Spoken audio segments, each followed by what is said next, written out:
पुरुषार्थ बड़ा या प्रारब्ध, या यूं कहें कि कर्म बड़ा या भाग्य। आइए इस बात को एक दृष्टांत के रूप में समझते हैं। एक राजा किसी जंगल से गुजर रहा था। अचानक उन्होंने कुछ आवाजें सुनी। कुछ लोगों के बीच में जैसे कोई बड़ी बहस छिड़ी हुई थी। राजा ने देखा कि वे 3 लोग थे जिनके बीच बहस चल रही थी। तीनों अपने आप को एक दूसरे से बड़ा सिद्ध करने का प्रयत्न कर रहे थे।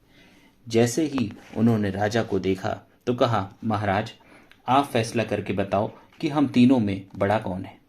राजा ने कहा, पहले आप अपना परिचय तो बताओ, आप कौन हो। पहले ने कहा, मैं कर्म हूं। दूसरे ने कहा, मैं भाग्य हूं। और तीसरी एक महिला ने कहा, मैं बुद्धि हूं। तीनों ने कहा, आप ही हमारे लिए यह फैसला करो कि हम तीनों में सर्वश्रेष्ठ कौन है, किसकी शक्ति और महत्व अधिक है।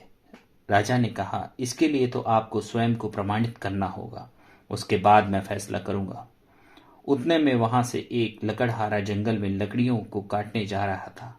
राजा ने कहा, इस लकड़हारे पर आप स्वयं को प्रमाणित करो। मैं आप तीनों को 1-1 सप्ताह की मोहलत देता हूं। आपको स्वयं की श्रेष्ठता और बड़प्पन को सिद्ध करके बताना है। राजा ने सबसे पहले कर्म से कहा, तुम अपना प्रत्यक्ष प्रमाण दिखाओ। कर्म ने लकड़हारे में प्रवेश कर लिया। उसके अंदर ऐसी कर्म करने की शक्ति आ गई कि उसने उस दिन इतनी सारी लकड़ी काट ली जो रोज के हिसाब से 3 गुना अधिक थी। अब उसे सारी लकड़ियों को शहर में ले जाना था और बेचना था, लेकिन न भाग्य का साथ था और न ही बुद्धि का। आखिरकार वह जितना उठा सकता था उतना उठाया और बाकी के लिए सोचा कि वह एक गठरी बेचकर फिर आकर दूसरी गठरी को ले जाएगा। बाकी की लकड़ियों को सहेज कर एक कोने में रख दिया। शहर गया। लकड़ी बेचकर जब बाकी लकड़ियां लेने वापस जंगल में उसी स्थान पर आया तो भाग्य का साथ न होने के कारण उसकी वह गठरी चोरी हो गई थी। सारा दिन तन तोड़ मेहनत करने के बाद भी उसकी आमदनी उतनी ही रही जितनी रोज की आमदनी थी। दूसरे दिन भी इसी तरह चला। वापस आकर देखता है तो उसकी लकड़ियां चोरी हो जाती थीं। 1 हफ्ते के बाद देखा तो उसकी स्थिति में कोई परिवर्तन नहीं हुआ था। दूसरे हफ्ते भाग्य का समय था। कर्म ने लकड़हारे से विदा ली और भाग्य ने उसमें प्रवेश किया। अब जैसे ही भाग्य ने प्रवेश किया, बैठे बैठे उसको लॉटरी लग गई। लॉटरी लगते ही वह लकड़हारा बड़ा खुश हो गया कि क्या भाग्य है। इसलिए उसने सोचा, जब इतना धन आ गया तो मुझे जंगल में जाकर लकड़ी काटने की आवश्यकता ही क्या है। भाग्य का साथ था, लेकिन कर्म की शक्ति समाप्त हो गई और बुद्धि भी नहीं थी कि उस धन का सदुपयोग कैसे करें। उसने उस धन को मौज और महफिलों में उड़ाना शुरू कर दिया। सारा धन इस तरह उड़ाता रहा कि हफ्ते भर में सारा का सारा धन समाप्त हो गया। वह अपनी उसी मूल स्थिति में वापस आ गया। अब तीसरा सप्ताह था बुद्धि का। लकड़हारे से भाग्य ने विदा ली और बुद्धि ने उस लकड़हारे में प्रवेश किया। जब बुद्धि ने प्रवेश किया तो उस लकड़हारे ने सोचना प्रारंभ किया, अब मैं क्या करूं। वापस जंगल गया। सबसे पहले बुद्धि ने उसने सोचा कि आज मैं अपनी कुल्हाड़ी को पहले अच्छी तरह से तेज कर लेता हूं। कुल्हाड़ी तेज करने से दिन भर काफी लकड़ियां इकट्ठा हो गईं, परंतु न भाग्य साथ था और न कर्म की शक्ति साथ थी। लेकिन बुद्धि चलने लगी। बीच बीच में कुल्हाड़ी की धार तेज करने से रोज से दुगनी लकड़ियां कट गईं। फिर वह सोचने लगा कि इसे मैं शहर कैसे ले जाऊं। बुद्धि का साथ होने के कारण उसने लकड़ियां को जंगल में बेलों से बांधकर एक गाड़ी जैसी बना ली। उसी गाड़ी के अंदर सारी की सारी लकड़ियां भरी और खींचते हुए सारी की सारी लकड़ियां शहर की ओर ले गया। सारी लकड़ी बेची तो उसको आमदनी रोज की आमदनी से ज्यादा हुई।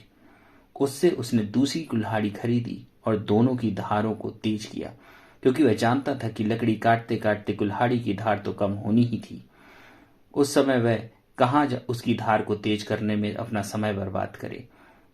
इस तरह से वह 2 कुल्हाड़ियां लेकर चला और दोनों कुल्हाड़ियों से उसने सारे दिन बहुत अधिक लकड़ियां काट ली। अब तो उसने और भी अधिक बड़ी गाड़ी बना ली और उससे सारी लकड़ियों को डालकर वह सारी की सारी लकड़ियां शहर ले गया। बेची, काफी पैसे आए।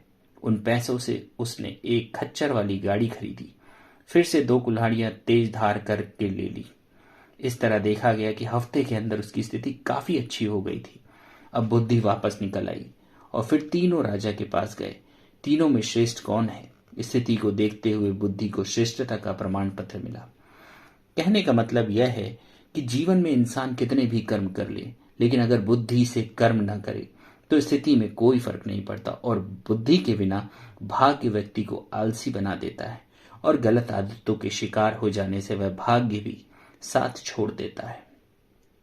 परंतु अगर बुद्धि से कोई भी कर्म करे तो भाग्य भी साथ देने लगता है। इस प्रकार हम कह सकते हैं कि भाग्य मिल जाने से स्थिति में सुधार हो जाएगा, ऐसी बात निश्चित नहीं है। भाग्य का सदुपयोग करने के लिए बुद्धि चाहिए।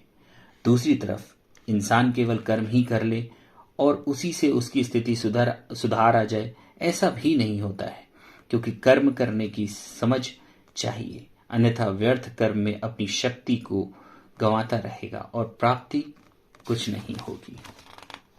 दोनों का फल पाने के लिए बुद्धि अति आवश्यक है, कर्म करने की विधि को जानने के लिए भी और उसके आधार पर जो भाग्य मिलता है उसे सदा स्थायी रखने के लिए भी। इसलिए तीनों में अगर कोई प्रबल है तो वो है बुद्धि। यही कारण है कि परमात्मा जो बुद्धिमानों की बुद्धि है वह मनुष्य आत्माओं को आध्यात्मिक ज्ञान देकर बुद्धि में विवेक की धार को तेज करते, जिससे सही कर्म करने की सूझ आती है। बुद्धि के हिसाब से अगर पुरुषार्थ करें तो प्रारब्ध सदा स्थायी रहता है। यह है कर्मों की गुहा गति का ज्ञान।